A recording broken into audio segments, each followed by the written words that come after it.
Hello everyone, welcome back to my YouTube channel Suriya learning house. কেমন আছো তোমরা সবাই? আশা করি তোমরা সকলে ভীষণ ভালো আছো।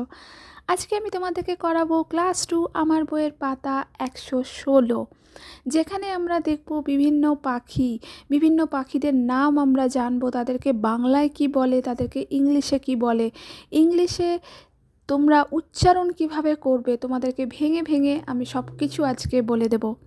তাই ভিডিওটা শুরু করার আগে তোমাদের কাছে একটা অনুরোধ রাখি, ভিডিওটা স্কিপ না করে পুরোটা দেখার চেষ্টা করবে। আর হ্যাঁ, যারা আমার চ্যানেলে নতুন তারা অবশ্যই আমার চ্যানেলটিকে সাবস্ক্রাইব করে নিও।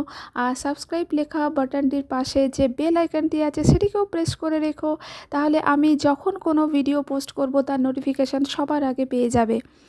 আর ভিডিওটা পুরো দেখার পর যদি ভালো লাগে তাহলে একটা ভিডিওর তলায় লাইক করো, আর বন্ধুদের সাথে শেয়ার করতে কিন্তু ভুলো না। তাহলে চলো এবারে ভিডিওটা শুরু করা যাক। এখানে প্রথমে আছে সি অ্যান্ড সে। তার মানে হচ্ছে সি মানে দেখা, সে মানে বলা। তার মানে সেন্টেন্সগুলো তোমাদেরকে ভালোভাবে দেখে দেখে পড়তে হবে, সঠিক উচ্চারণ করে। তাহলে প্রথমে কি আছে দেখি।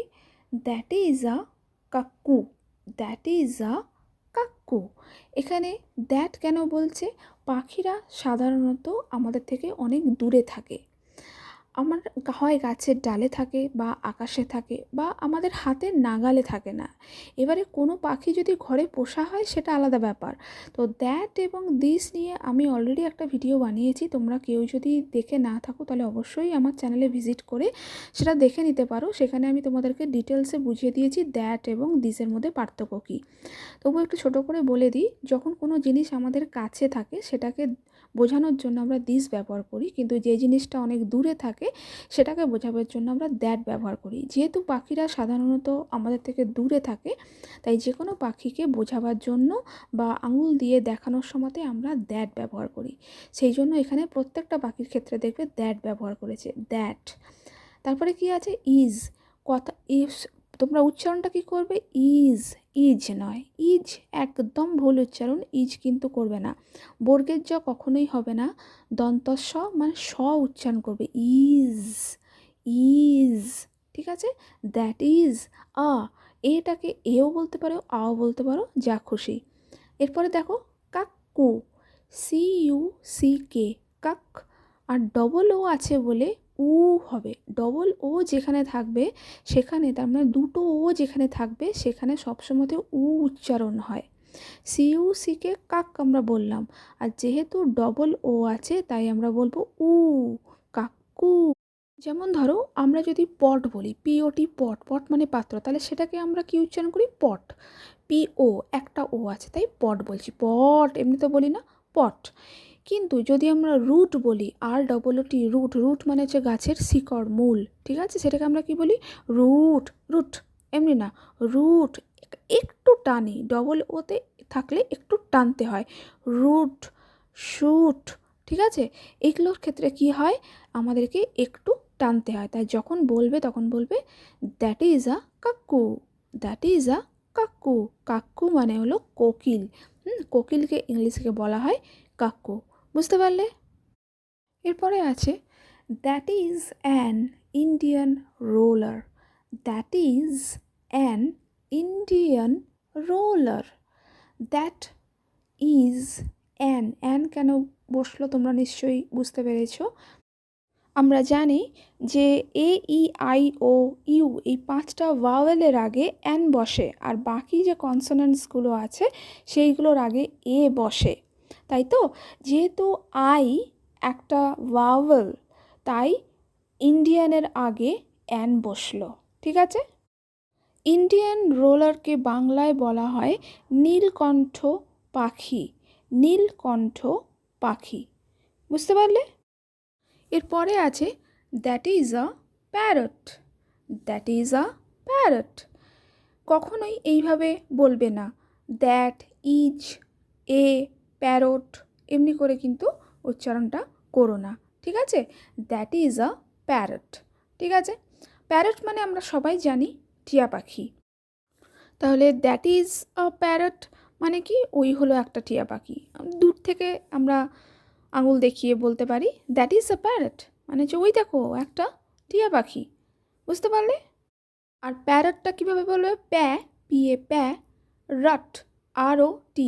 আর এর ডবল আরের উচ্চারণটা কিন্তু একটা আরের মতোই হয়, তাই ধরে নাও স্পেলিংটা আছে PAROT, তাহলে কী হবে বলতে?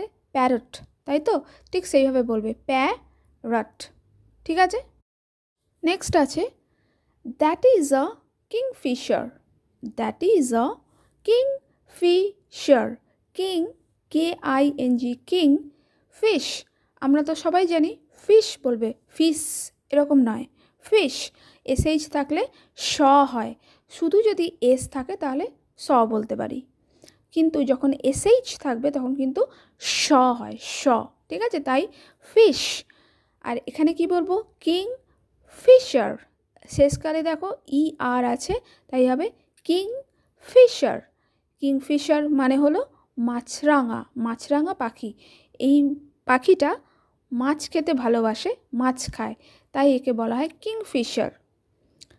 দ্যাট ইজ আ কিংফিশার মানে ওটা হলো একটা কিংফিশার। এটা তো আমার বলার কিছু নেই, আমি তোমাদেরকে আগেই বুঝিয়ে দিয়েছি যে দ্যাট থাকলে আমরা কি বলবো, বুঝতে পারলে? তাহলে দ্যাট ইজ আ কিংফিশার মানে হলো ওটা হলো একটা মাছরাঙা পাখি, ঠিক আছে? এরপরে দেখো আছে that is a peacock. That is a peacock. এখানে পিকক মানে তো আমরা সবাই জানি ময়ূর। ময়ূর হলো আমাদের জাতীয় পাখি, ইংলিশে বলা হয় ন্যাশনাল বার্ড, ঠিক আছে? তাহলে দ্যাট ইজ আ পিকক মানে হলো ওটা হলো একটা ময়ূর, বুঝতে পারলে? নেক্সট হচ্ছে that is a wagtail. That is a wagtail. WAG wag, TAIL tail, wagtail. Wagtail মানে হলো খঞ্জনি পাখি। এই খঞ্জনি পাখি কি করে? ওর যে লেজটা আছে খুব তাড়াতাড়ি বা ঘন ঘন ও নাড়াতে থাকে বা নাড়াতে পারে, ঠিক আছে? আর দ্যাট ইজ আ ওয়াগটেল মানে হলো ওটা হলো একটা খঞ্জনি পাখি, ঠিক আছে? লাস্টেরটা দেখো that is a magpie robin. That is a magpie robin. MAG mag, PIEP magpie, robin ROBIN robin. Magpie robin মানে হলো চিত্র দোয়েল বা দোয়েল পাখি, ঠিক আছে? That is a magpie robin মানে হলো ওটা হলো একটা দোয়েল পাখি, বুঝতে পারলে? আজকের ভিডিওটা আমার এই পর্যন্তই। আমি আজকে যা বোঝালাম তার মধ্যে তোমাদের কোনো কিছু যদি বুঝতে অসুবিধা হয়ে থাকে তোমরা ভিডিওটা বারবার দেখো, আমার মনে হয় তাহলে তোমরা বুঝতে পেরে যাবে। ভিডিওটা যদি তোমাদের ভালো লেগে থাকে তাহলে অবশ্যই ভিডিওর তলায় একটা লাইক করো, আর বন্ধুদের সাথে শেয়ার করতে কিন্তু ভুলো না। আর যারা আমার এই চ্যানেলে নতুন তারা অবশ্যই আমার চ্যানেলটিকে সাবস্ক্রাইব করে নিও, আর সাবস্ক্রাইব লেখা বাটনটির পাশে যে বেল আইকনটি আছে সেটিকেও প্রেস করে রেখো, তাহলে আমি যখন কোনো নতুন ভিডিও পোস্ট করব তার নোটিফিকেশান সবার আগে পেয়ে যাবে। তাহলে দেখা হবে আবার নেক্সট ভিডিওতে, and thank you so much for watching this video.